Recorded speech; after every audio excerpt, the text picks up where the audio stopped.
Ladies and gentlemen, welcome to the Safety and Risk Success podcast. I'm your host, Christian Harris.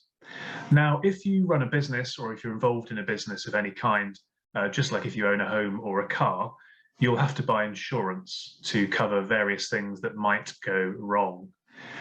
But how can we make that relationship between us as the client and the insurer, and including in that the broker, to make a tripartite arrangement, into a true partnership rather than being a transactional relationship? That's the key question we're going to ask today, and I'm delighted to be joined by Douglas Barnett of Axa Insurance. Dougie has been in the insurance industry for decades, and he's run the Axa risk management division for the last 15 years. He has about 40 people in his team, including some specialist motor risk managers, but also health and safety practitioners, certified, and so on and so forth. And we talk about this key question and delve into some of those topics. So I think this is a great one for anybody to learn about how insurance works a little bit, what insurers are looking for from you, and how insurers are trying to help you and to sort of sit on the same side of the table as you and develop that trusted partnership. Hope you enjoy it. So let's get into the chat with Dougie Barnett of Axa Insurance.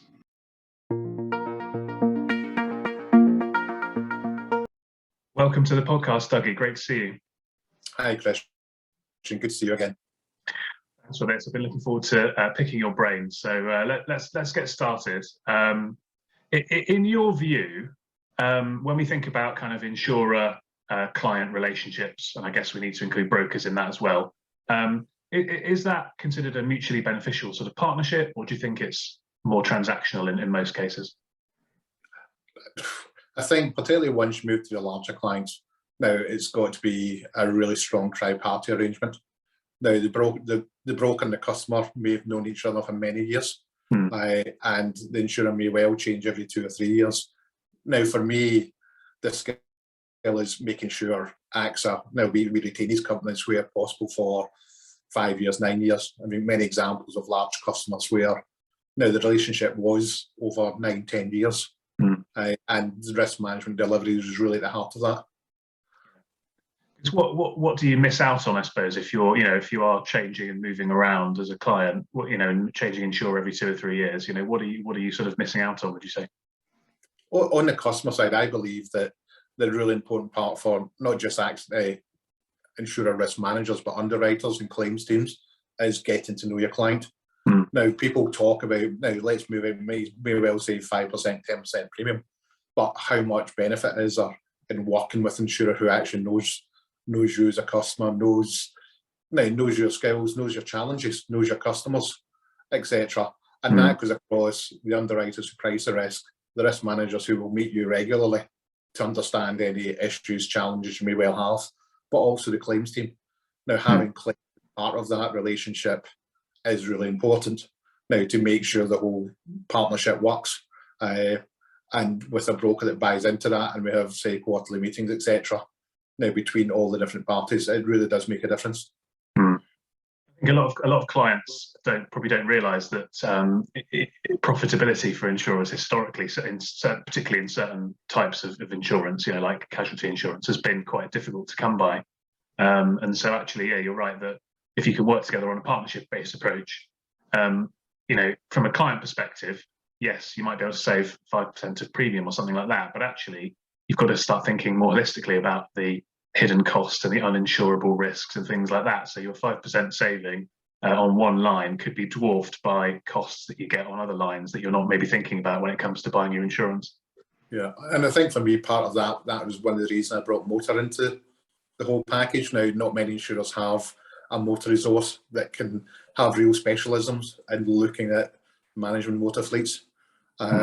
And motor's one of these ones you can actually change the performance of account around sometime in 6 months or 12 months, whereas your casualty can maybe take 2 or 3 years to start turning around if you're now applying different measures. They won't all click in automatically to improve the loss ratio, but motor's one you can do very quickly. And it's that value across all the different disciplines that we in Axa can really deliver to customers. Yeah.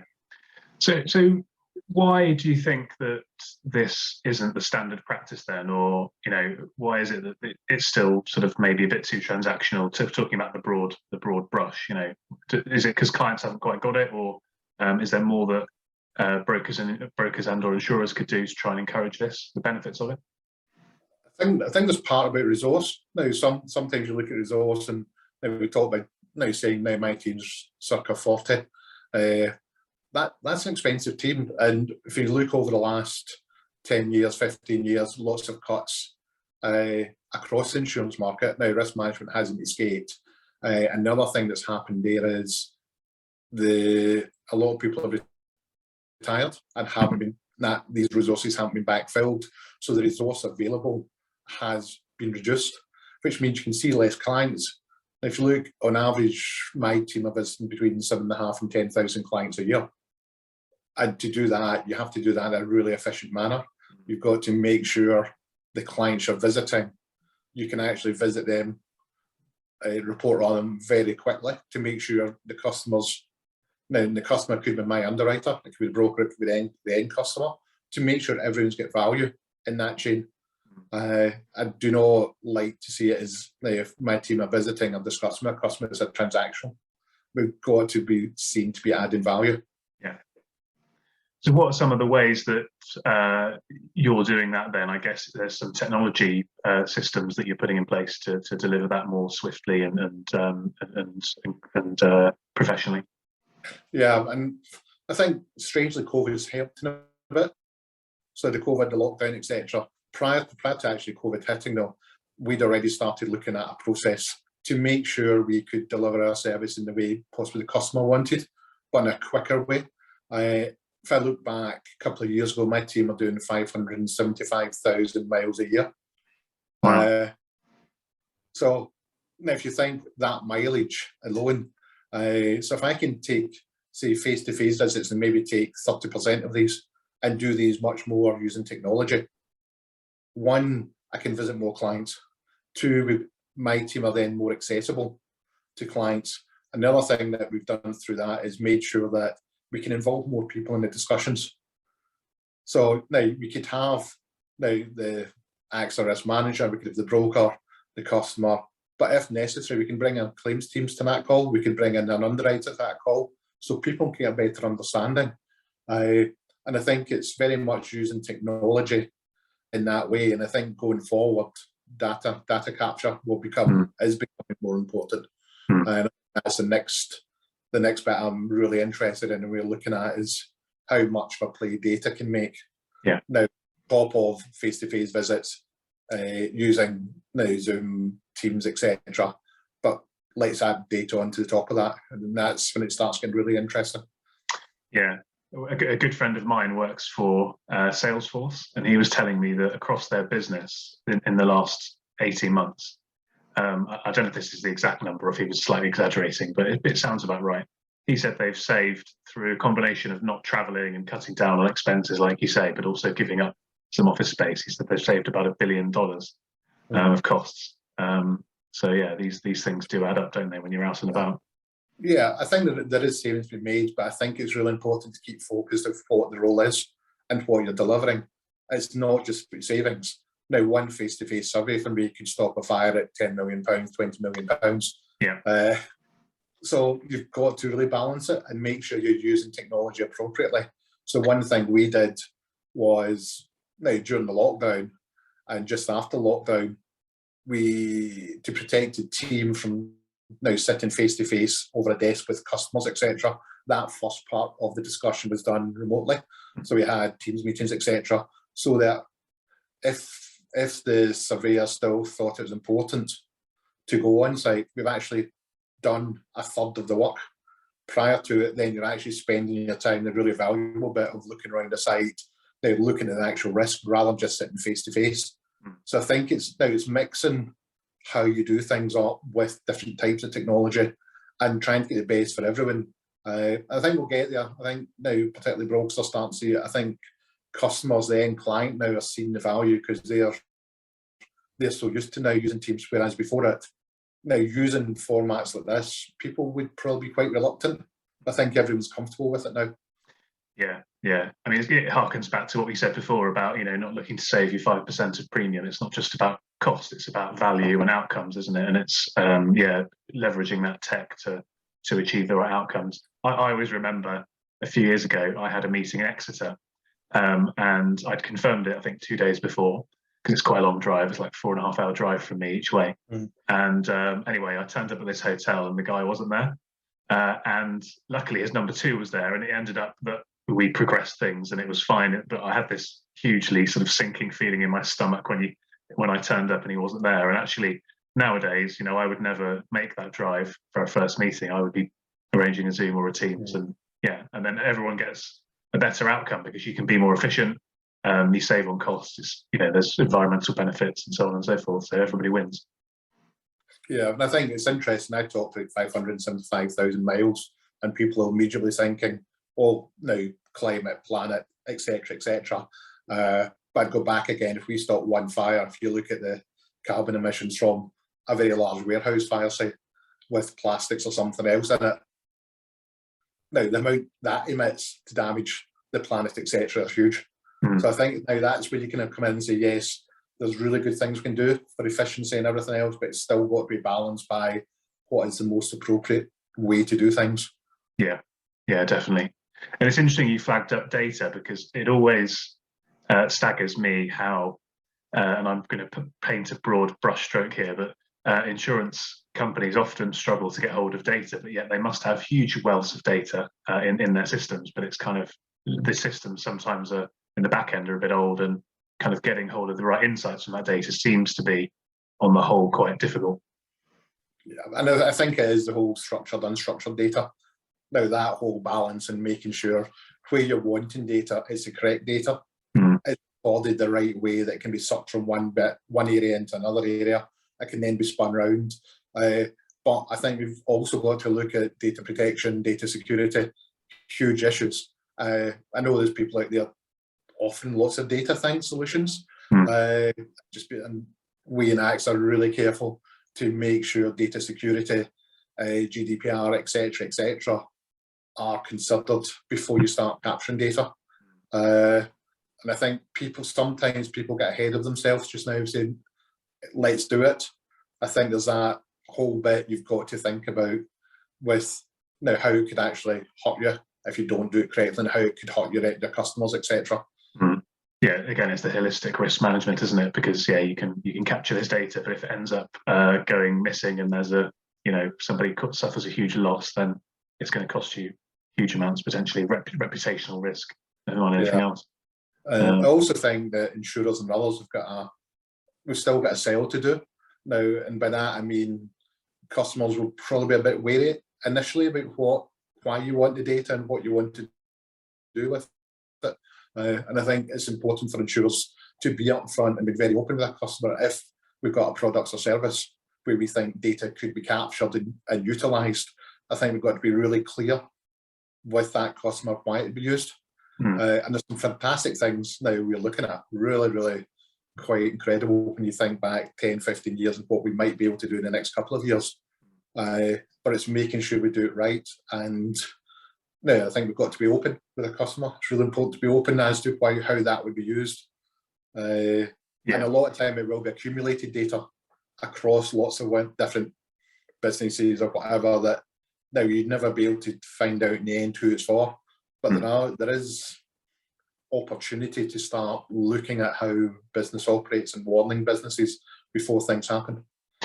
Yeah, I remember a few years ago I was sitting on, including a number of other health and safety groups, but there was one in the cleaning industry, and it was all the sort of head of health and safety directors of the big and tier 1, 2, 3 cleaning companies, and they were very open and transparent about sharing data, albeit the data was anonymized, but you'd have these several data points around accidents and claims and risk, and actually could start to then compare yourself against the industry as a whole, and you knew the data was good, and then you can start to generate some insights. So I do think there's huge opportunities to do that better. And obviously, you guys as insurers, you've got that wealth of data across sectors from thousands of clients to actually draw that insights, to get those insights together, haven't you? Yeah, and I think it is, because we could look at sectors, trades, You could be saying in restaurants, you could start breaking down restaurants and pubs to, we all know the certain restaurant groups, pub groups, where they'll attract a certain demographic. Now, some will be very much now food related, 30-year-olds to 50-year-olds. There'll be other ones where it's very much family, where it's a family destination for birthdays, etc., where you'll have babies and buggies right through to grandparents and everything in between. These days are the ones where you've got ice cream and God knows whatever else on the floor. Big slips, fingers getting trapped indoors. But there's data, if you start pulling that together for lots of different parts of sectors, it becomes quite interesting as to feeding that back to the customer, because they might have their own view as to where they sit. But if we can then now build in that and say, well, we would estimate if you're opening in this location in the UK, this kind of demographic, this is the kind of things we'd expect that you should be looking at up front, and we possibly spend more income, more expenditure on. So we might be able to actually push a customer that way, that we can give them a bit more insight now as to where the best value would be.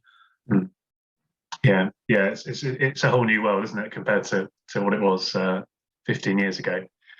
So turning to the customer then, to look at it from the customer's perspective, what are the things that an insurer is looking for from a customer to sort of play their role in this tripartite relationship? What should they be doing and delivering on and presenting and sharing?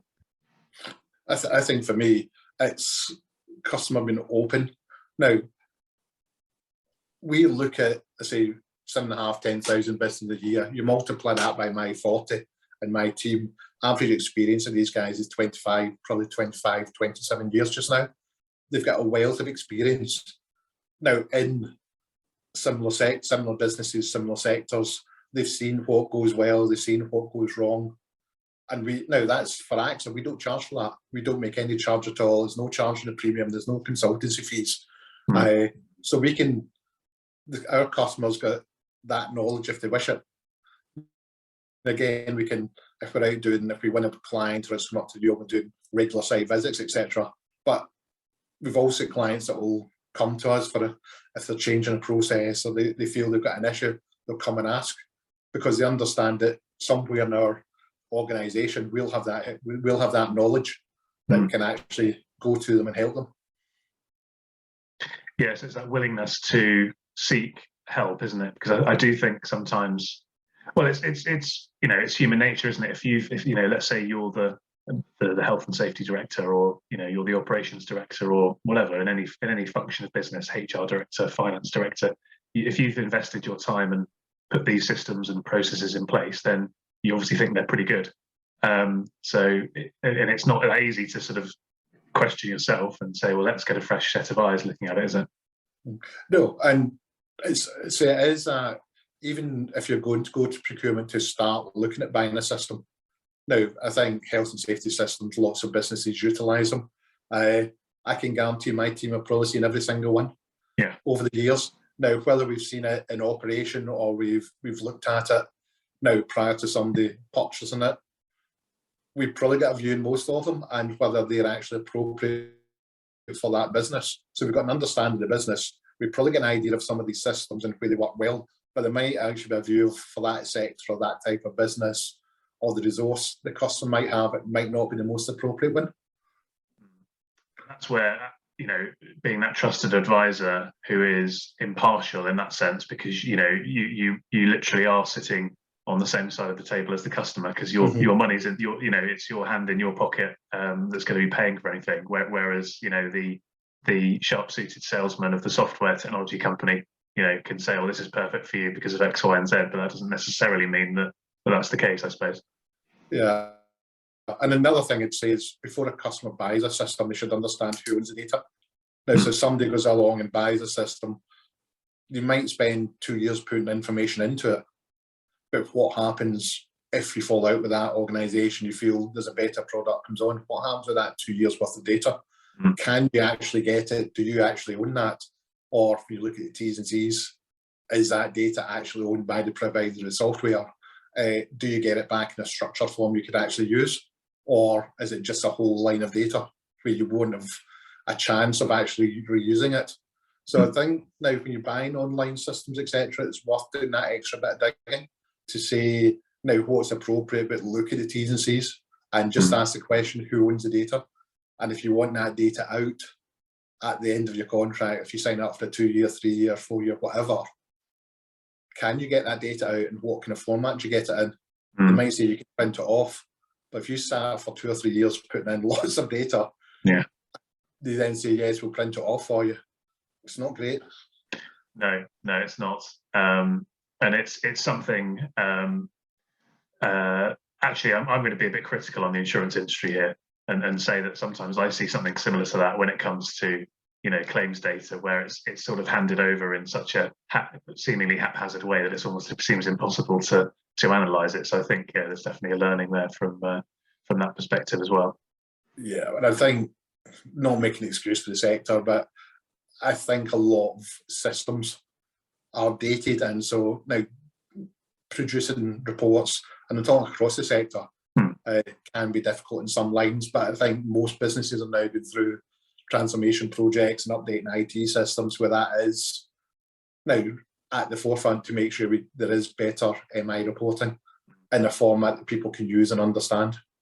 It's something that AXA are working really hard with just now. Already seeing great advances, and there's more to come. So turning to risk management then, which is obviously your specialty within AXA, the department that you oversee. You mentioned you've got sort of 40 odd in the team. I mean, what's AXA's kind of philosophy when it comes to risk management? Philosophy is really looking at the customer. Now, one thing we will never do is charge for our services. We don't have an in-house consultancy, so we're not asking customers to do something and then say, oh, by the way, we can do that for you. I don't believe in that, but also don't believe in leaving the customer with a problem. I think that's a really important one. So for me, we've got to be one of the most, if not the most, customer-focused part of the AXA organisation sometimes. Now, because we really get under the skin of that business, we've got to make sure our underwriters and our claims teams know what that business is. We've got to make sure we're working along with the broker, which is really important. But for me, it's never leave the customer with a problem. We might leave them to a challenge, but I think a challenge versus a problem is slightly different. And we like to think if there is a challenge, we will be able to help them through that. And it might mean CapEx. It might mean that. Now, for some places, we can't get away from that. But hopefully, if that's the case, we can come up with solutions, suggestions, etc. But one thing I believe is we don't take any money out of it. I think once you do that, and the insurers have done that over the years where they've had their own consultancy services, I think the relationship changes. Because as soon as a customer thinks, well, yes, you're getting X amount, it just changes, just not right. And that goes for, as you know, now we've got some preferred suppliers. And again, there's no kickbacks, there's nothing. It's something I've always said, I'd much prefer to design a product or a service for that customer that's better than anybody else in the market. And the customer gets the benefits. So I'm never interested in taking kickbacks or any financial inducements, etc. It just doesn't work. Yeah, because then you're all of a sudden then you're on the other side of the table again, sort of arguably, aren't you, in some respects? Because you're when you're underwriting that policy and it's your pound on the line, you're sitting on the same side as the customer. But if you're starting to sort of claw a bit here and claw a bit there out of it, then it sort of muddies the waters a bit. Yeah, and by doing that, I'd like to think that customers do come to us more often for advice because they know they're getting advice. If a customer comes and says, we've got a real problem, let's do a Teams call.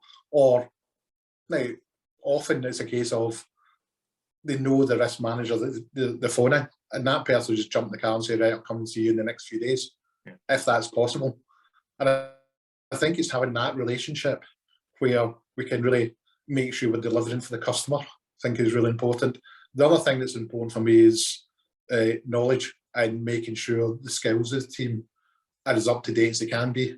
Now, when you look at it, if you go and try and hire a risk manager just now, it's not easy. There's not a lot out there.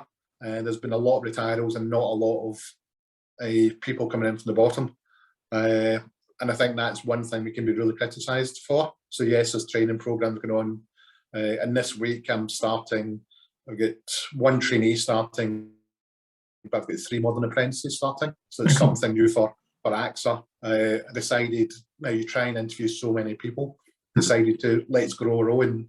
So we've got 2 from underwriting coming in, but I've also got 3 now, 3 younger risk engineers coming in as a modern apprentices who are between 20 and 25, but they've got a 2.5-year level 5 apprenticeship.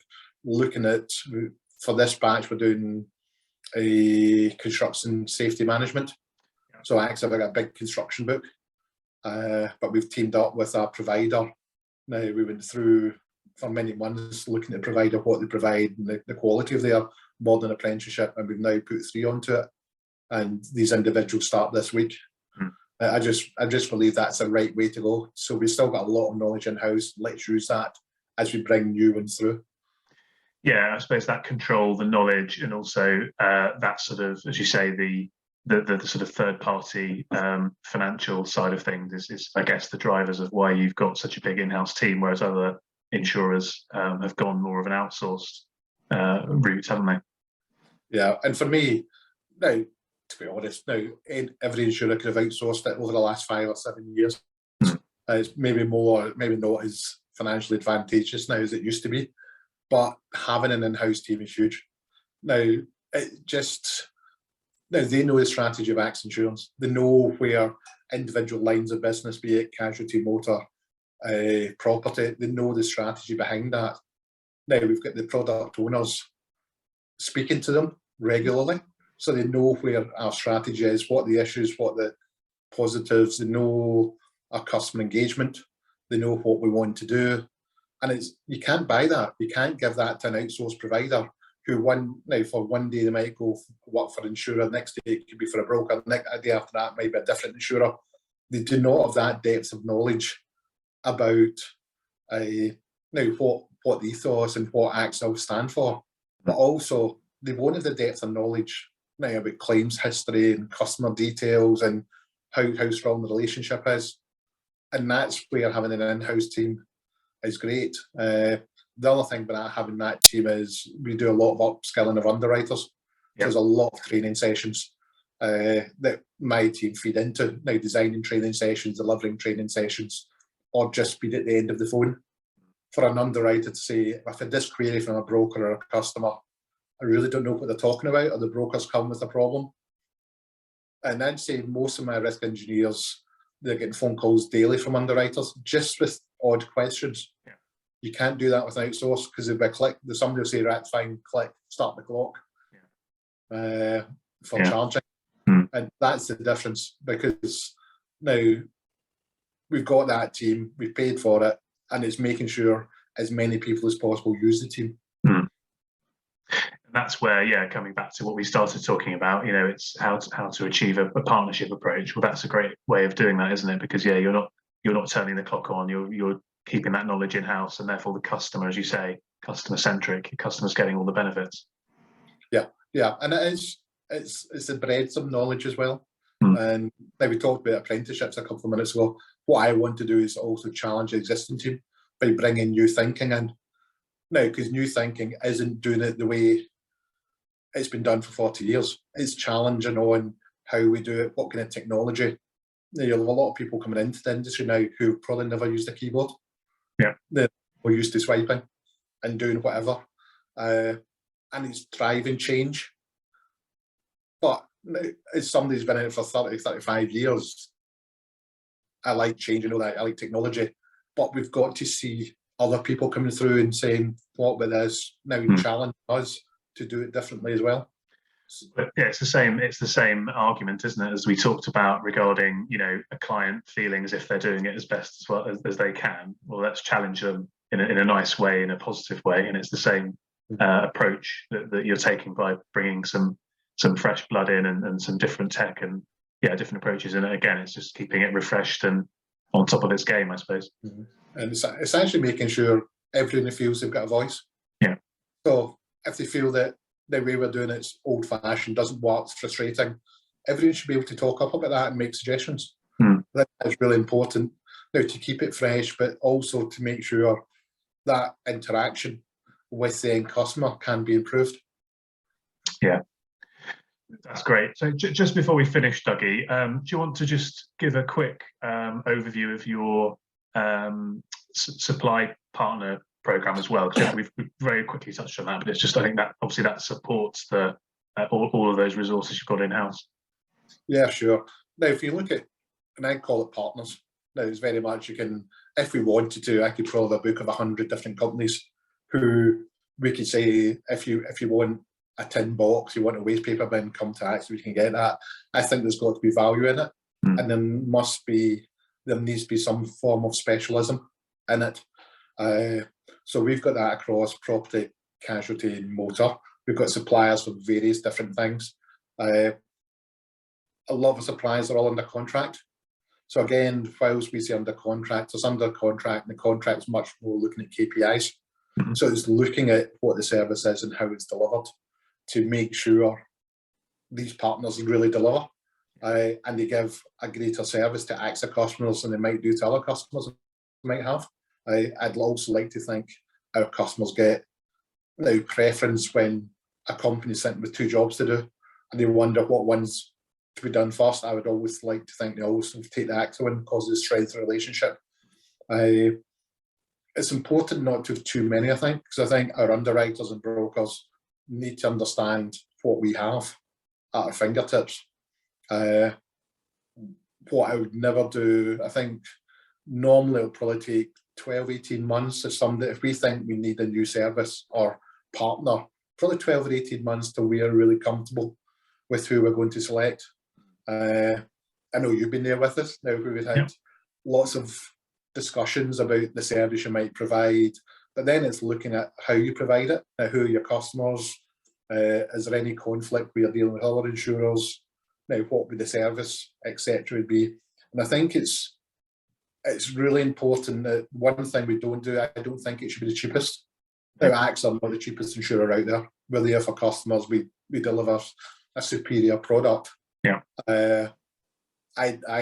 One thing I would never do is beat a supplier down that is then they're losing money or they feel as if they're not getting a fair crack. Yeah. I'd much provide a robust service that's competitive, but I'd like to see 2 or 3 parts of that service that nobody else can get as part of a normal package. And I really want to make sure when required that service delivery is there and the quality is there at the same time. Yeah. And I think the one thing that comes down to me is trust. Now, of the service partners, myself and my senior team, we know the senior management, every one of our partners really well. We have quarterly catch-ups with them. How's it going? Now, they're getting enough inquiries, they're not inquiries. Understanding what that is. And it's not, sometimes it's not bad if there's no inquiries. It might just be what's going on there just now, who we're visiting, etc. But it's making sure there's trust on both sides. Yeah. One from the partner that they trust us, that we're doing the right thing for them and for the customer, but it must all be down to the customer, that the customer feels they're getting a service they might not know about, but it actually makes their needs and it'll deliver first time. Quite often it won't be cheapest, and I don't see any benefit in going for the cheapest. Buy cheap, buy twice. Yes. That's the old expression, isn't it? Yes. If you're buying a biro, that's fine. But if you're buying a driver safety system or something like that, I think you'd rather get it right than save. Again, it goes back to what you said at the start, isn't it? About saving 5% of your premium versus actually getting a better overall holistic outcome. So yeah, definitely on board with you there. I think the other thing we've got with our partners is flexibility. Now, so there's trust there. If we've got a customer saying, we think we need part of your service, but we're not the full service, we've got trust knowing that our partners won't go and try and oversell. Yeah. They understand what the customer needs are, what we're asking the customer to do. And I think it's really important that that's what's delivered. And there's not regular upselling of things we just don't think they actually require. There might be an opportunity for a partner to talk about wider services they provide, but I think the trust we have is if we're asking the customer to do something, that's what our partners look to deliver. Yeah, And again, it's similar to your in-house team. It's developing, isn't it, the skill set and the breadth of knowledge and the depth of knowledge, but also those relationships, and then that transitions back into the broker relationships and the client relationships. So actually, what we're talking about here is a very holistic and transparent and best in class, hopefully partnership approach, and that's where everybody gets the best value. Yeah, and it's really important that my risk management team know our partners, know what their service is. The other thing we've always done is made sure our underwriters also have access to the partners, so the partners actually go in, and I know you've done this with some of our teams across the UK. You can go into the underwriter, speak to them, and let them understand what your service is, because in a way it's probably them speaking to a broker about the service, and if they understand it, it's far better rather than saying I'll send you a flyer. And it's that investment. And yes, some of our partners now, there's a lot of investment, they're talking to underwriters and things like that. But I think it's definitely gives the relationships longevity, and it's better for the customer. Yeah, definitely. Good stuff. Well, Dougie, thank you very much for sharing your insights today. Really enjoyed that, and I think people get a lot from this. If people want to learn more, where's a good place to get some information about AXA, about your risk management team, and then if is LinkedIn, for example, a good place to contact you? LinkedIn's great to access me. I think very active in LinkedIn, do quite a lot on Twitter as well, at Dougie B Risk. But please just contact me. LinkedIn details are there. Wider AXA, we've got various platforms which we're updating just now as well. So LinkedIn, if they want information, more than happy to speak to Andy. Conference calls or just a catch up an email, just contact me through LinkedIn. Well, thanks very much for joining us, and thanks everybody for joining us in the audience too, and we'll see you again next week.